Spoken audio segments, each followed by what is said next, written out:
Hi friends, welcome to my channel. நம்ம இன்றைக்கி என்ன பார்க்க போகிறோன்னு பார்த்தீங்கன்னா, ரொம்ப சூப்பரான கத்திரிக்காய் கடையல் தாங்க. பாரம்பரிய முறைப்படி நம்ம செய்ய போகிறோம். ஆனால் அது குக்கரில் நம்ம செய்ய போகிறோம். மண் சட்டியில் வச்சு கடைய போகிறதில்ல. குக்கரில் ஒரு 3 விசில் விட்டு இறக்குனாவே சூப்பரான கத்திரிக்காய் கடையல் தயாராகிருங்க. இப்போ வாங்க வீடியோக்குள்ளே போய் கத்திரிக்காய் கடையல் எப்படி செய்யுதுன்னு பார்க்கலாம். ஒரு 1/4 கிலோ அளவுக்கு கத்திரிக்காயை நல்லா தண்ணியில் கட் பண்ணி போட்டு வச்சுருக்கேங்க. இப்போ அது எல்லாத்தையும் நம்ம குக்கரில் சேர்த்துக்கலாம். கத்திரிக்காய் எல்லாம் சேர்த்துட்டு ஒரு கைப்பிடி அளவுக்கு வெங்காயத்தை கட் பண்ணி அது கூட சேர்த்துக்கலாம். பெரிய வெங்காயமாக இருந்தாலும் சேர்த்துக்கலாம், சின்ன வெங்காயமாக இருந்தாலும் சேர்த்துக்கலாம். ரெண்டுமே நல்லா தான் இருக்கும். உங்களுக்கு எது பிடிக்குமோ அதை நீங்கள் சேர்த்துக்கோங்க. ஒரு 5 பூண்டை தட்டி இது கூட சேர்த்துக்கலாம். 2 தக்காளி பழுத்த தக்காளியாக கட் பண்ணி இது கூட சேர்த்துக்கலாம்.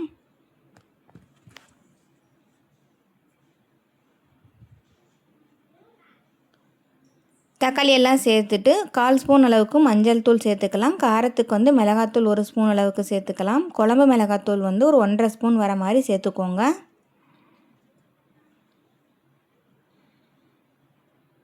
தேவையான அளவுக்கு தண்ணி சேர்த்துக்கலாம்.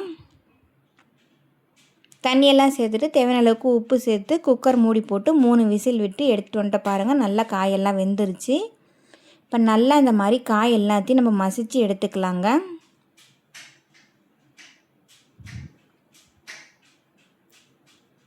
இந்த கத்திரிக்காய் கடையை சாப்பாடு, தோசை, இட்லி, சப்பாத்தின்னு எல்லாத்துக்குமே வச்சு சாப்பிட்லாம். ரொம்பவும் நல்லாயிருக்கும். யாரெல்லாம் இது சாப்பிட்ருக்கீங்கன்னு மறக்காமல் கமெண்ட்டில் சொல்லுங்கள். ரொம்ப சிம்பிளான ரெசிபிங்க. டக்குன்னு செஞ்சு முடிச்சிடலாம். 10 நிமிஷம் கூட ஆகாதுங்க. குக்கரில் 3 விசில் விட்டு இறக்குனாலே போதும். சூப்பரான கத்திரிக்காய் கடையல் தயாராகிடும். இப்போ நல்லா இந்த மாதிரி மசிச்சதுக்கப்புறமா ஒரு தாளிப்பு கொடுத்துடலாம். எண்ணெய், கடுகு, பெருங்காயத்தூள், ஒரு கொத்து கருவேப்பிலை இதெல்லாம் போட்டு தாளிச்சதுக்கப்புறமா ஒரு கைப்பிடி அளவுக்கு துருவின தேங்காய் போட்டுக்கலாங்க. உங்களுக்கு வேண்டாம்னு நீங்கள் ஸ்கிப் பண்ணிக்கலாம். உப்பு காரமெல்லாம் கரெக்டாக இருக்கான்னு பார்த்து நீங்கள் சாப்பிட்லாங்க. ரொம்ப சிம்பிளாகவும் சூப்பராகவும் கத்திரிக்காய் கடையல் எப்படி செய்யுது நம்ம இந்த வீடியோவில் பார்த்தோம். இதே மாதிரி கண்டிப்பாக நீங்களும் உங்கள் வீட்டில் செஞ்சு பார்த்துட்டு எப்படி இருக்குதுன்னு மறக்காமல் கமெண்ட்டில் சொல்லுங்கள். தேவைன்னா இது கூட மல்லித்தழை கூட சேர்த்துக்கலாங்க. ரொம்பவும் நல்லாவே இருக்கும். இப்போ நம்ம துருவன தேங்காய் தான் இது கூட சேர்த்த போகிறோம்.